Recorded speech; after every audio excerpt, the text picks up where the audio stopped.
What's going on, everyone? Welcome back. I am super excited about tonight. I'm going to tell you guys what my plan is for my new VR1. So I've been telling you guys a bunch about what is in this box. I keep pointing to this box. You guys saw that I studded a track. So what's wrong with this track? Why do I have another track? Well, cat is getting let out of the bag. I'm actually doing a big wheel kit. I've never ran a big wheel kit, and some of you are probably saying, what is a big wheel kit? So I'm gonna do the best that I can to explain it. Again, it's my first time running it. So a big wheel kit is pretty much exactly what it sounds like. So we are going to be changing out the rear idler wheels, or bogey wheels, as some people call them. And we are going to be changing out the track drivers. So pretty much what a big wheel kit does is it frees up horsepower. So the bigger the diameter that your track is going around, the less friction it has. So with a bigger diameter, the less friction, the easier it rolls. So you're pretty much just freeing up horsepower so you could gear a little bit higher and get some more top end out of it. There was one thing that I was disappointed in my 2020. It just didn't have the top end speed that I really wanted to. So this year we are going all out. So again, this is a 129 and we're going to a 137. So I have an offset axle. I have bigger rear idlers, which I'm gonna grab. So all of this is from Velocity Sled Performance, but so Velocity Sled Performance is in Canada. I use Caputo's Performance, which is in the States. Same people, same thing, same everything. So I got all this through Johnny Caputo, great guy, super knowledgeable, really will answer whatever question you possibly have. So these are their new 9-inch rear wheels. So as you can tell, it is considerably bigger. And again, that just proves the point of, or not proves the point, but bigger diameter, rolls easier, less rolling resistance, less friction, frees up horsepower. So these are their new kit wheels that they just came out with. I have bearings and retainers to put in them. So getting a call. So those will be going in. And then we have 10-tooth drivers. So again, this is now going to be going from, this is a 2.86 pitch track. This is a 2.52 track. So these are 10-tooth, 2.52 drivers that we will be pressing onto the current drive shaft of this sled. So that's that. So you have bigger driver, bigger rear wheel. We have, also in this box of goodies, we have offset axle. So this is what you need to run. Obviously it lifts the center point of your rear wheel up and it sets it back a little bit. So that will be replacing the current rear axle once we get that all out. Oh, this is a little baby. Sorry, I was videoing. So yeah, so big wheel kit, continuing on. So rear axle, and then we have gears, chains, clutch kit, everything's gonna get swapped over. So the biggest part of this is obviously the track swap. So that's pretty much what I'm gonna be doing today, is just tearing this down. Not gonna go over too many specifics, but I'm gonna obviously take all the body off. I'm gonna take the exhaust out. I'm gonna take the clutches off because they need to come off anyway. And I may or may not get to taking the skid out today. It depends on how spunky I'm feeling. It's actually driving me nuts that it's still sitting here in one piece. So most likely we'll get to that point.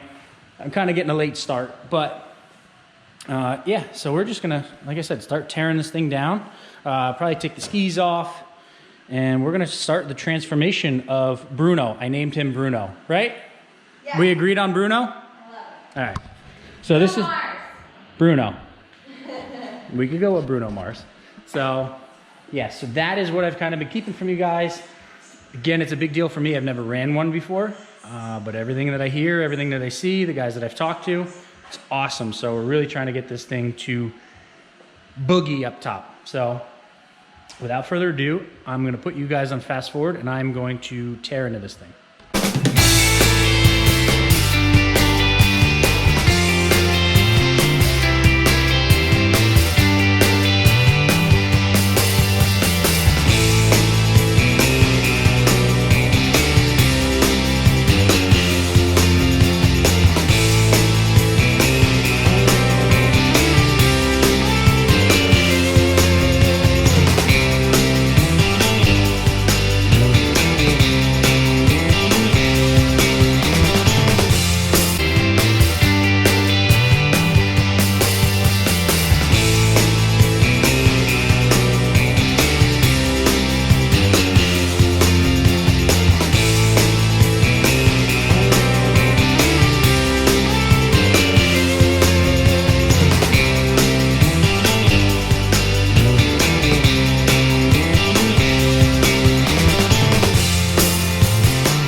So I had to have a little din break, so now we're back at it. So I have the skis off, I have the exhaust out. Now we're gonna come over to the clutches, and I will go into detail about kind of how to do this, but if you guys don't, another time, but if you guys don't know how to do it, or get your clutches off, here is how. So you will need a couple special tools, at least to get the primary off. So you have your regular bolt that holds on your primary. That you will just put a socket on, run that out. You might have to have something to hold the primary. Secondary, well, let's start, hold on, let's back up. This is your secondary spring compressor. There's probably a better word for that, but I don't know. So when you turn that in, it separates your clutch, and then you could be able to get your belt out. On the new sleds, it has a T40 Torx bit that'll give you a little bit more room. Hold on. See, because now this only goes so far. So if we take that out, it'll give us much more room, which we'll need to get this secondary off. And you'll probably be able to squeeze the belt by, but if you're taking secondary off, you'll have to remove that. So we're gonna go ahead and do that. Once you get this primary bolt out, you're gonna use your clutch puller. I got mine from Straight Line Performance. It's specific to the 850. Nash, what are you doing? You run it on in there. You might have to hit it a couple times with a hammer. It'll pop off. So I'm going to put you guys back on fast forward and yank them off.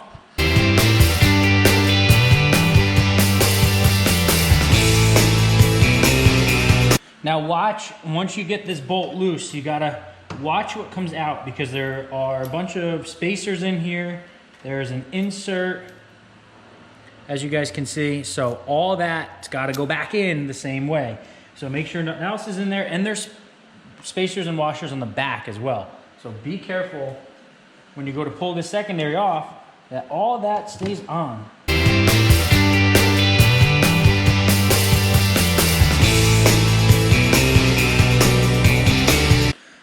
So now we have the secondary off, just like that.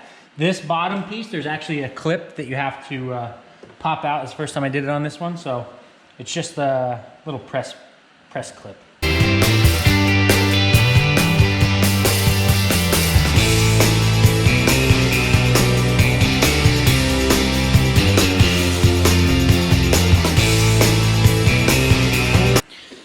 Just like that, we have no more clutches. So primary's off, secondary's off. My secondary had two brass spacers. So one, and then there's two that I can't get to with my finger. So again, you gotta make sure that, watch those and the spacers up front too. But yeah, this is what it looks like with nothing in it and brand new. Looks pretty sweet, doesn't it? So we have all the oil in the bottom from the Y pipe and the head pipe. This is it on the brake side.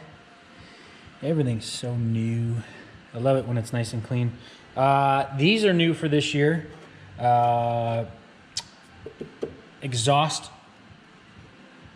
grommets. I'm not really sure what to call them. But those are there. Electric starter. So I'm trying to figure out if I want to tackle getting that rear skid out tonight or not. I've never actually done one on these. I know they're all, for the most part, the same. But Ski-Doos, I could do them, and with my eyes closed, I could tell you exactly what tools you need and how to do them and the easiest way to do them and everything like that. These, I have no idea. I've never worked on these before. So I'm sitting here contemplating. I'm probably going to do it just because I want to get it out. I do need to get those shocks out, so it's way easier when that is out of the sled to do. So I could get them revalved. Again, the fronts, they're getting switched over to my Fox. So we're just cruising on through this thing. Yeah, I'll probably take the skid out. I don't see why not, right? We're only here once.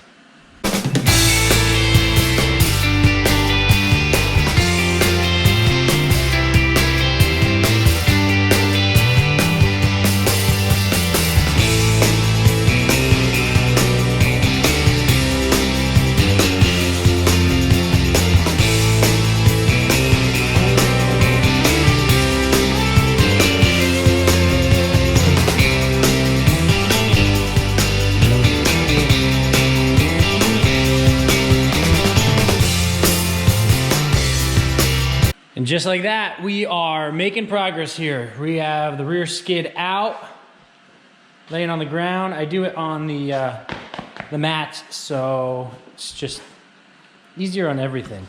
So, yep, rear skid is totally out. It's actually pretty easy. Again, Polaris knocked it out of the park with making this thing easy to work on. Similar size bolts for everything and nuts and all that goodness. So I am one to flip the sled on the side. I don't have any hooks in the ceiling. It's kind of a nice ceiling, so I would like to not. But I've done this for many years. Flipping it on its side, pulling it out. Sometimes not the prettiest, but gets the job done. So I'm gonna get this thing back up on the stand here. And then that is probably it. I'll probably wrap this up.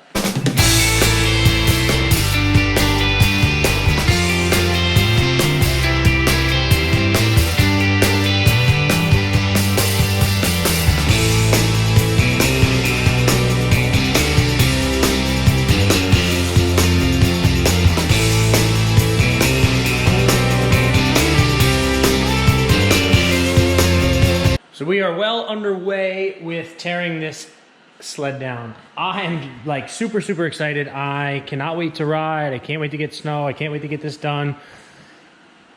This thing should be a rocket ship.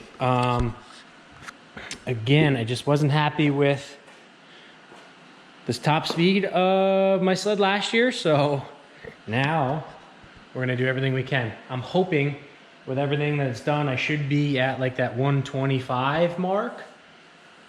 So time will tell, but that's what we're hoping we should be at with our setup that we are going to run.